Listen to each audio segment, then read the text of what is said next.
A pleasant day, everyone. My name is Lester Dave J. Penuela from Section 3 Cobalt. This is my presentation entitled Banga or Tapayan Jar. Banga, also known as Tapayan jars. The one that I holding was a banga, also known as a large spherical baked clay water jar of the Philippines.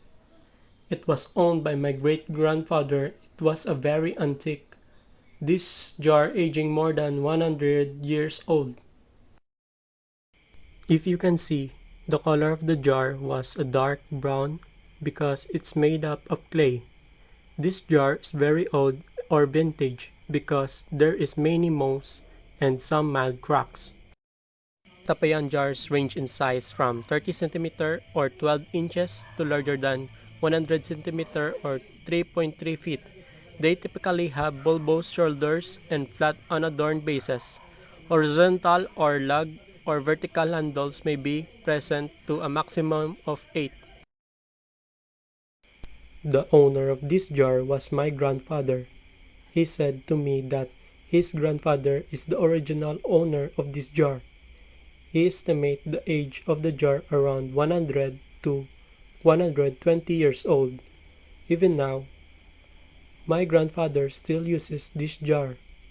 The stoneware water cooler is usually made from heating clay to a certain degree and then cooled. The end product is a stoneware water cooler.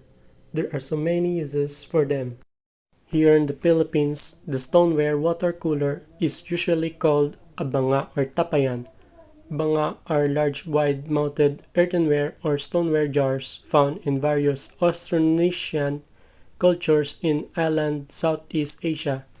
Their various functions include fermenting rice, fermenting vinegar or alcoholic beverages, storing food and water, cooking, and burial of disease. This source is reliable because the source is the third owner of the jar. He said to me when he was young, he saw the jar from his grandfather. Before his grandfather died, the banga was given to him as pamana.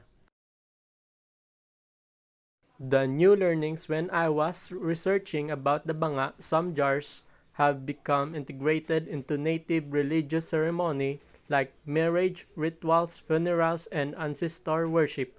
They have also associated with native myths, especially in connection to the animistic underworld.